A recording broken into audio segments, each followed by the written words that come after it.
જય સિયારામ, જય ખોડિયારમાં.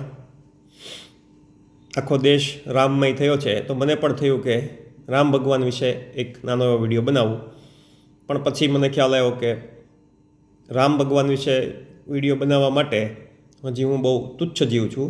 એમની કૃપા હશે ત્યારે હું એમની વિશે કાંઈ બોલી શકીશ. તો ચાલો આજે રામાયણ વિશે એવી થોડીક વાતો કરું કે જે કદાચ ઘણા બધા લોકોને નહીં ખબર હોય. એવું માનવામાં આવે છે કે આ વિશ્વમાં 300 પ્રકારની અલગ અલગ રામાયણ છે. વાલ્મીકીનું રામાયણ છે એ મૂળભૂત રામાયણ છે, ઓરિજિનલ રામાયણ. અને વાલ્મીકી છે એ એટલા માટે જ આદિકવિ એટલે કે ધ ફર્સ્ટ પોએટ તરીકે ઓળખવામાં આવે છે. રામાયણનું એક બુદ્ધિસ્ટ વર્ઝન પણ છે જેને કહેવામાં આવે છે દશરથ જતાકા, એટલે કે દશરથની વાર્તા. કોમ્બોડિયામાં જે રામાયણ છે એને કહેવામાં આવે છે રામ કેર અથવા રામ કીર્તિ, રામની કીર્તિ, રામની ગ્લોરી ઓફ લોર્ડ રામા.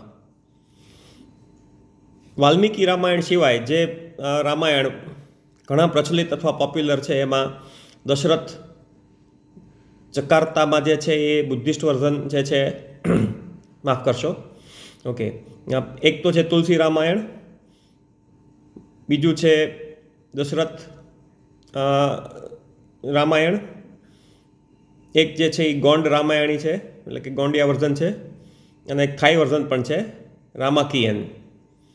ઘણા બધા એવા વર્ઝન છે કે જેમાં સીતાના અપહરણની વાત જ નથી, અને ઘણામાં દશરથ રાજા રામને મળવા માટે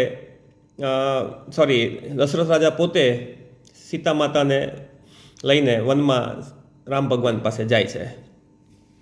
વાલ્મીકી રામાયણ વિશે વધારે વાત કરીએ તો એમાં 24,000 શ્લોક કહી શકો તમે એ છે.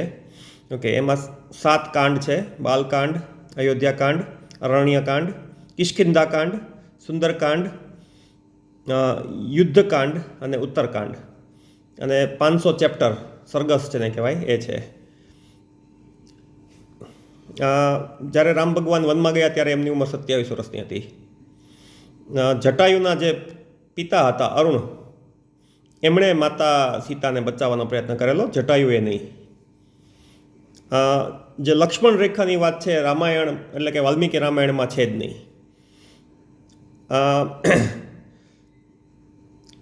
એનો જે રેફરન્સ છે એ રામચરિત માનસ, તુલસીદાસજીનું જે રામચરિત માનસ છે એમાં આવે છે, પણ વાલ્મીકી રામાયણમાં લક્ષ્મણ રેખાનો કોઈ રેફરન્સ છે નહીં.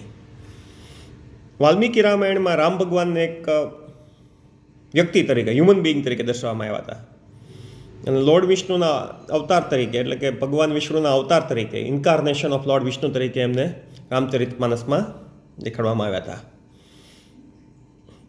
વાલ્મીકી રામાયણનો અંત ત્યારે થાય છે કે જ્યારે રામ ભગવાન પોતે એક પ્રકારે સમાધિ લે છે, જળ સમાધિ લે છે, અને તુલસીદાસ રામાયણનો અંત થાય છે. એમાં જે ઘટના આવે છે એના અંતમાં એ છે લવ અને કુશનો જન્મ. રામચરિત માનસ જે તુલસીદાસે લખ્યું છે એ અવધી ભાષામાં લખાયેલું છે અને સંસ્કૃત ભાષામાં નથી લખાયેલું. એનું કારણ એ છે કે અવધી ભાષા છે એ જન સમુદાયની ભાષા છે, પોપ્યુલર ભાષા છે. It is basically a dialect. અને સંસ્કૃત ભાષા છે એ દેવ ભાષા છે, એટલે બહુ ઝાઝા લોકો સંસ્કૃત નથી વાંચી શકતા, એટલે અને અવધી ભાષામાં લખવામાં આવી જેથી રામાયણ ઘરે ઘરે પહોંચે. એક વસ્તુ સમજવા જેવી છે કે તુલસીદાસ રામાયણમાં તુલસીદાસજી પોતે જ કહે છે કે ભાઈ આ જે મહાકાવ્ય છે એ મેં મારી બુદ્ધિ પ્રમાણે લખ્યું છે. ઇંગ્લિશમાં કહીએ તો it has been return based on my description, એટલે એમણે ક્રિએટિવ એક્સપ્રેશન માટે લિબર્ટીઝ લીધેલી છે. અમુક જગ્યાએ એમણે થોડી છૂટછાટ લીધી એવું તમે કહી શકો. ઓકે, એક જો આપણે માનીએ, હું પોતે તો માનું જ છું, હા, હું એક વાત કહી દઉં કે મેં હજી વાલ્મીકી રામાયણ નથી વાંચી, અને મારી રામ ભક્તિ જે છે એ સંપૂર્ણપણે તુલસી રામાયણને જ આધારિત છે, રામચરિત માનસને જ આધારિત છે. અને મેં રામચરિત માનસ સુધી ખાલી 2 જ વાર વાંચી છે, એટલે હું કોઈ એમાં વધારે કોઈ કોમેન્ટ કરી શકું એવી કોઈ મારી ક્ષમતા નથી.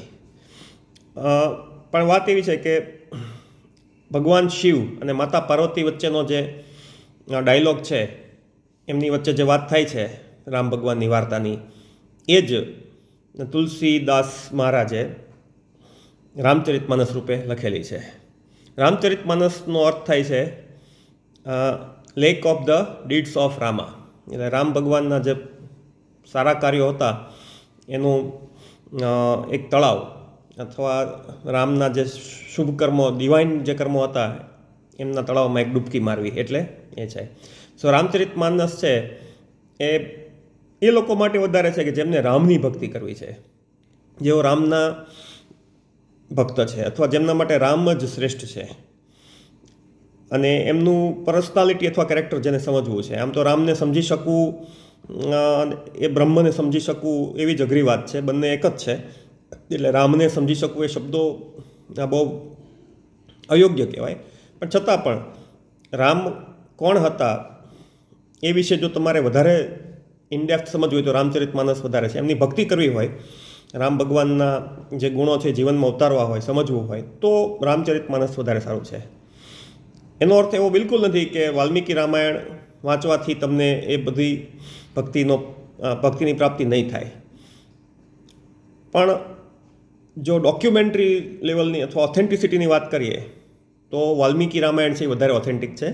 એના પ્રસંગો છે, એની માન્યતા સૌથી વધારે છે. રામચરિતમાનસમાં રામ ભગવાનના કાર્યો વિશે સૂક્ષ્મ તાતણ લેવલની, એટલે કે માઇક્રો લેવલની વાતો થયેલી છે, અને એના કારણે એ પરફેક્ટ એપિક છે. એટલે રામ તમારા જો ઈષ્ટ દેવતા એટલે કે પર્સનલ ડેટી હોય તો રામચરિતમાનસ એ બહુ ઉત્તમ પુસ્તક છે. આમનામ પણ રામચરિતમાનસ તો ઉત્તમ પુસ્તક છે જ. કદાચ ભગવદ્ ગીતા પછી એવું કહેવામાં આવે છે કે જો સૌથી વધુ કોઈ હિન્દી સાહિત્યમાં વંચાતું અથવા ભારત આખામાં વંચાતું પુસ્તક હોય તો રામચરિતમાનસ છે. ભગવદ્ ગીતા તો ભગવદ્ ગીતા છે. એટલે